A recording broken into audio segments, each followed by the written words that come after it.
lakuin kayak gitu. Jadi gitu. Jadi pengaruh dari lingkungan juga. Dari ya memang karena bisa tuh maksudnya karena kebiasaan kita itu. Jadi kalau kita pengen bahasa Indonesia yang lancar ya kita mulai membiasakan diri menggunakan bahasa Indonesia. Kayak saya pribadi, waktu saya kuliah di Jambi, saya kan jarang pakai bahasa Jawa. Ya saya lancar, saya ngomongnya bahasa Indonesia terus. Iya, Tapi ketika ya lingkungan di rumah, saya ngomong bahasa Jawa. bahasa Indonesia semua gitu. Iya. Ini kan lingkungannya itu lingkungan orang Jawa gitu. Bahasanya bahasa hariannya itu kan bahasa Jawa gitu. Baik, saya potong ya, panas ya debatnya say. Salah satu untuk mengembangkan keterampilan berbicara adalah dengan sering-sering membacakan cerita pada anak. Betul yang dijawab temannya tadi, dan juga betul yang dikatakan Ibu Kades tadi bahwa memang lingkungan itu berpengaruh. Makanya kalau di sekolah kita berusaha menciptakan lingkungan yang resmi, yang formal, yang mengayakan kosakata peserta didik. Salah satunya dengan sering-sering membacakan cerita. Benar-benar dibawa bukunya. Buku cerita itu kalau nggak salah yang merosot ada 7 ribuan, dan itu kalau tidak bisa kita setiap hari, kita bisa agendakan 3 hari sekali. Memang masuk ke kelas kita membacakan. Baik, saya akan mensimulasikan pura-puranya guru SD ini lagi. Assalamualaikum warahmatullahi wabarakatuh. Waalaikumsalam. Hari ini sehat anak-anak ibu? Sehat. Baik, coba lihat ibu bawa apa, ini warnanya apa? Hijau. Hijau ya, kira-kira ini ada gambar siapa ini? Gambar 2 orang anak, laki-laki atau perempuan? Perempuan. Dan 1 ibu atau nenek? Iya, neneknya ini ya. Mereka bermain apa ya kira-kira? Nah, ibu akan membacakan kepada anak-anak ibu sekalian hari ini. Tahun ini umur Rania 7 tahun. Ia tinggal bersama nenek di rumah kayu. Ayahnya bekerja sebagai penebang kayu di hutan. Oh iya, ibu lupa nggak ada yang ingat ibu nih. Judulnya Rania Begawa Duduk Api. Ada yang tahu apa itu begawa? Begawa itu bahasa dari desa Lubuk Resaf di Sarawangun, artinya bermain. Apa tadi artinya? Bermain. Jadi ini tentang Rania yang bermain duduk api. Seperti apa ya permainan duduk api? Ibu lanjutkan dulu ya.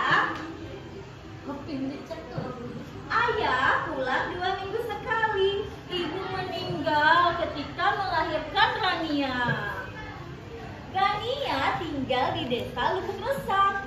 Nenek bercerita, dahulu hidup seorang yang sakti. Suatu hari ada yang menyebabkan ia marah. Ia pun melempar resam ke Lubuk Tanjung. Akibat lemparan itu tumbuhlah batang resam.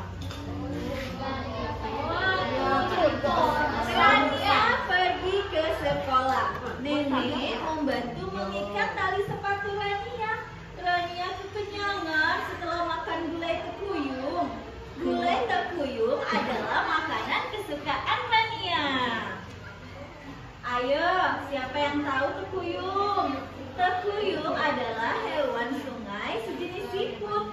Cangkangnya lebih keras daripada siput. Tekuyung dapat dimakan, rasanya enak. Ibu nak tekuyung. Nak tekuyung. Ini riset di Lubuk Resaf.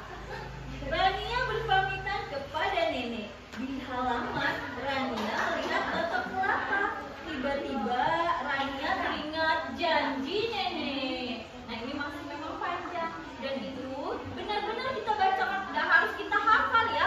Read aloud, teknik read aloud itu memang teknik membaca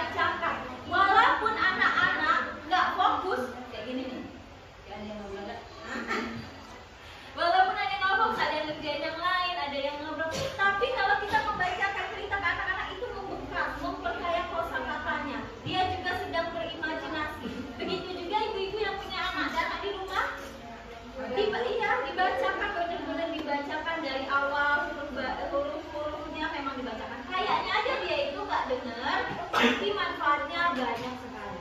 Justru membacakan inilah yang harus sering-sering kita lakukan daripada ngajarin anak membaca. Gak perlu cepet-cepet bisa baca, pinter itu ada umurnya. Jadi kalau prasekolah, bahkan kelas 1 itu masih harus sering-sering dibacakan, bukannya diajarkan membaca. Karena antara bisa membaca dan punya minat baca, kemauan membaca itu dua hal yang berbeda. Dia mungkin bisa baca tapi dia tidak suka baca kalau jarang kita baca. Dan kalaupun setelah ikhtiar ini anak-anak kita tetap tidak suka membaca, jangan pula kita menilai diri kita gagal. Yang penting kita berupaya melakukan yang terbaik. Karena kalau di sekolah, dia di rumah ada pola asuhnya berbeda. Yang penting kita membacakan, yang penting kita melakukan ikhtiar yang terbaik.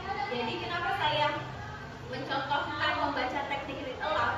Ini sederhana sekali, cuma kayak membacakan. Kalaupun nggak bisa ngadepin sana, ngadepin ke ibu-ibu aja membacakan. Sesederhana itu, as simple as that. Tapi jarang dilakukan, padahal manfaatnya besar.